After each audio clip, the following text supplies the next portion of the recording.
नमस्कार दोस्तों, SK stories channel में आप सबका हार्दिक स्वागत है। इब्ने सफी का उपन्यास जंगल में लाश, अध्याय 2, सड़क पर जूता।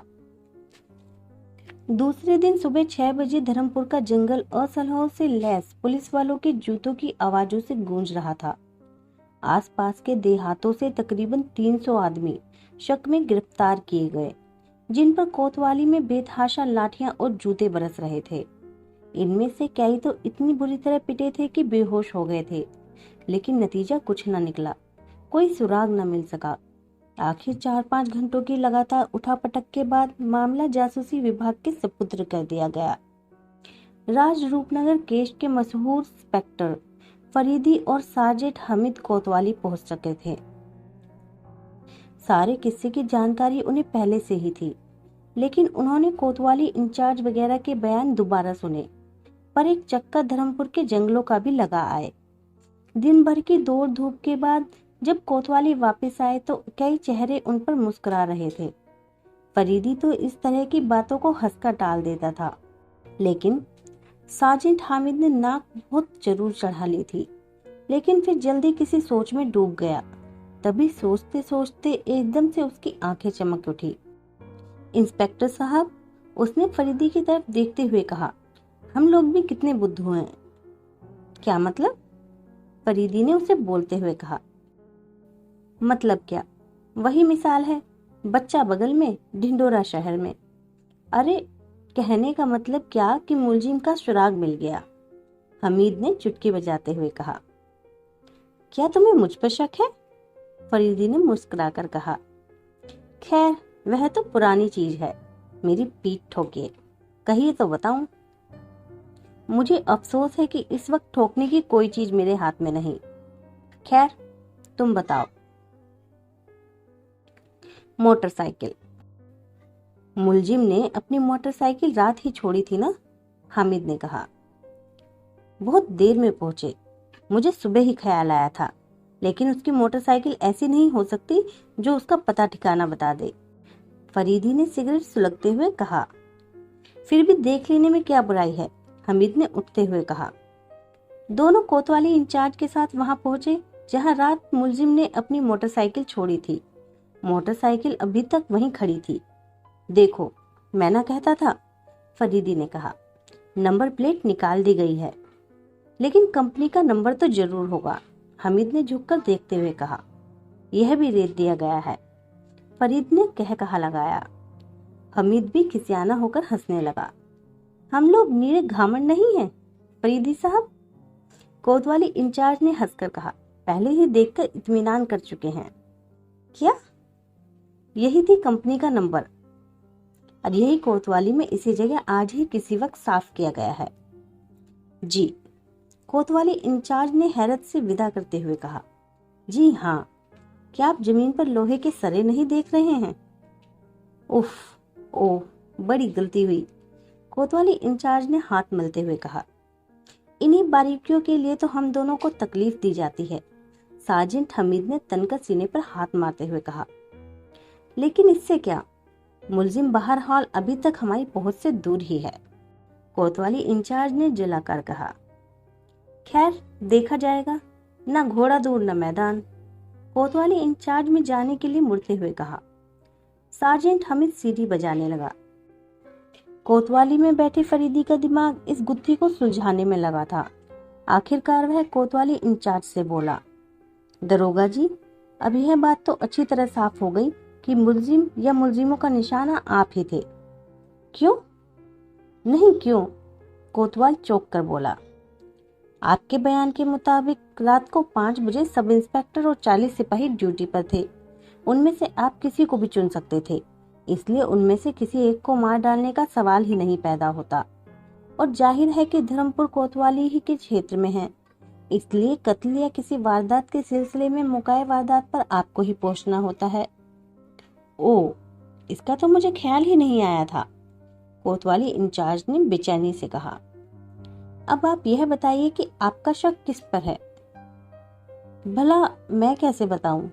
शहर का हर बदमाश मेरा दुश्मन हो सकता है, कोतवाली इंचार्ज ने कुछ सोचते हुए कहा।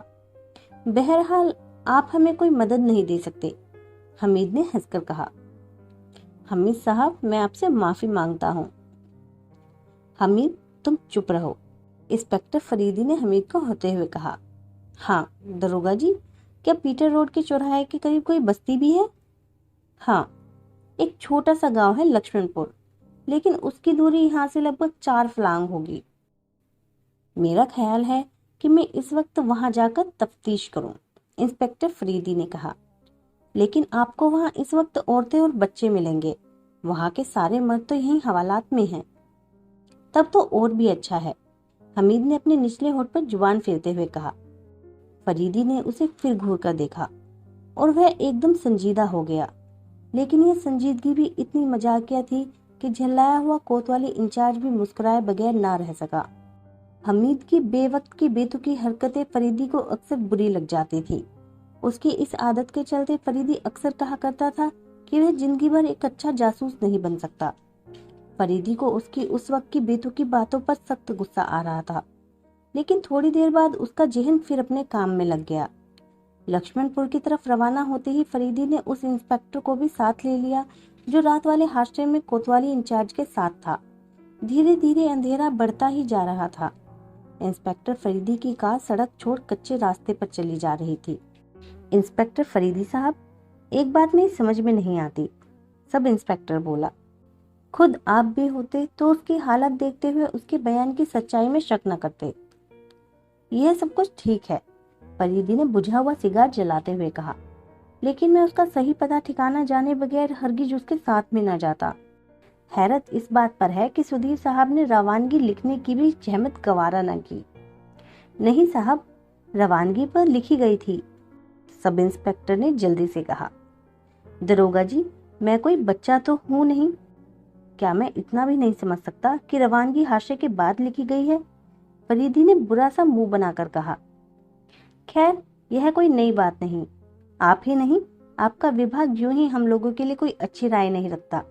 लेकिन यह आप किस तरह कह सकते हैं कि रवानगी हादसे के बाद लिखी गई है, और इसका क्या सबूत है कि रोज नामचे में इस नंबर का कोई कमरा है ही नहीं, और सरताज होटल का एक एक चप्पा पुलिस का देखा हुआ है।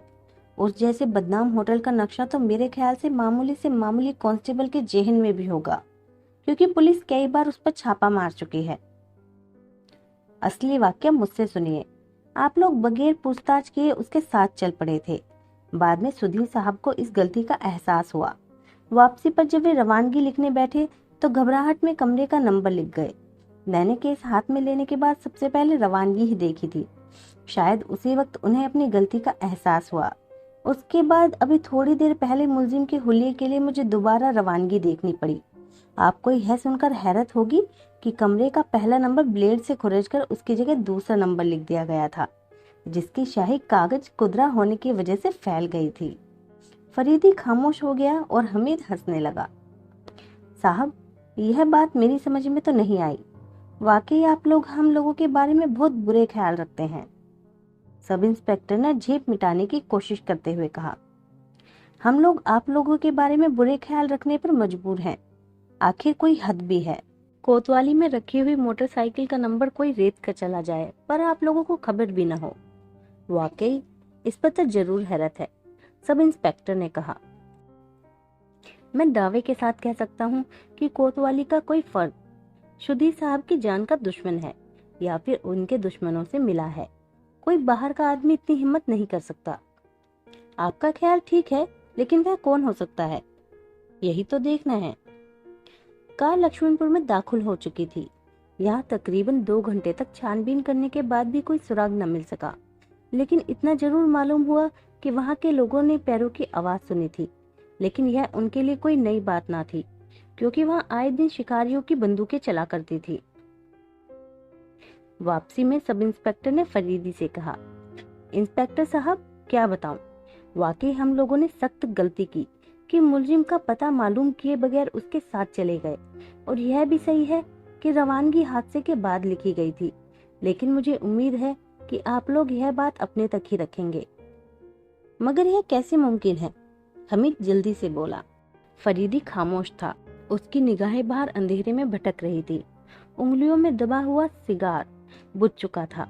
दिन भर की दौड़ धूप के बावजूद कोई खास नतीजा हाथ ना लगा था।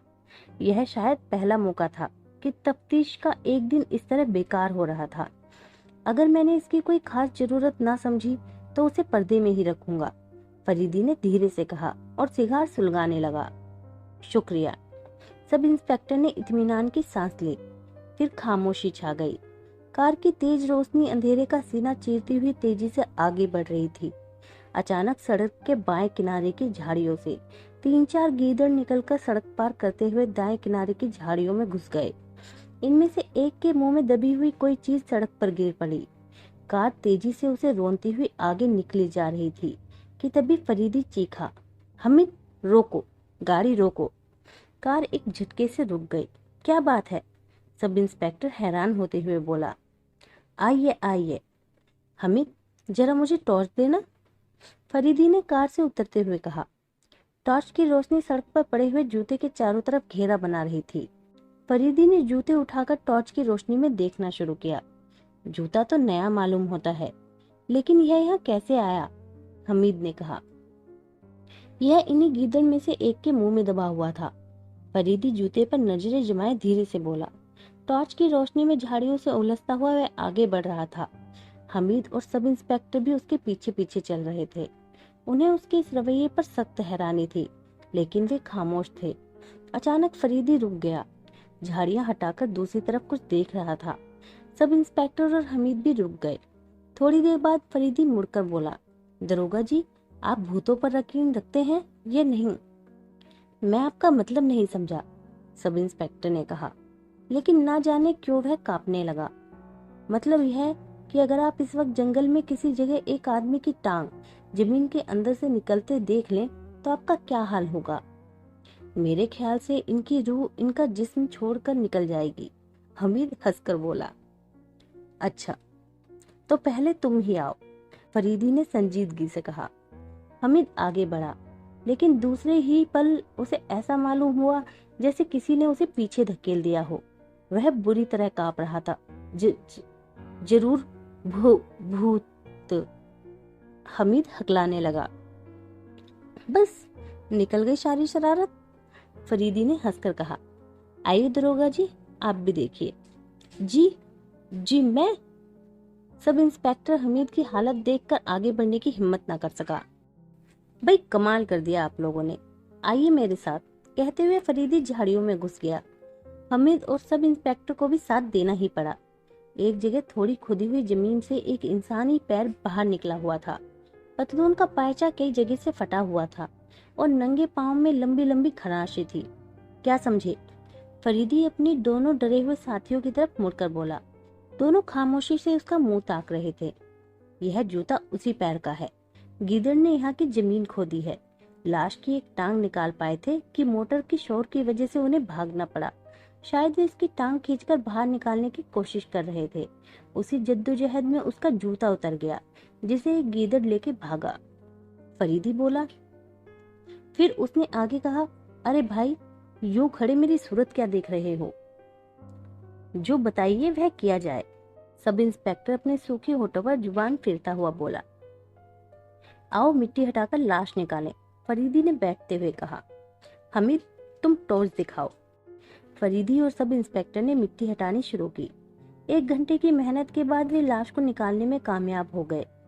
अरे, सब इंस्पेक्टर चौंक कर पीछे हट गया। क्या बात है? फरीदी ने पूछा। यह वही है, खुदा की कसम वही है, सब इंस्पेक्टर जोर से चीख उठा। वही जो हमें कल रात यहाँ लाया था। बहरहाल, फरीदी ने इत्मीनान की सांस लेकर कहा, कभी कभी मेरे हवाई किले भी सच्चे हो जाते हैं। मुझे शुरू से ही इसकी उम्मीद थी। बड़ी अजीब घटना है, मेरी तो अकल चक्कर खा रही है, सब इंस्पेक्टर परेशानी की सूरत में बोला। लगभग आधे घंटे तक तीनों वहीं खड़े लाश के बारे में बात करते रहे। खैर, अब यहाँ से इस तरह खड़े रहना ठीक नहीं है। आइए उसे उठाकर काट तक ले चले, फरीदी ने सिगार एक तरफ फेंकते हुए कहा। दोस्तों, आगे की कहानी अगले भाग में।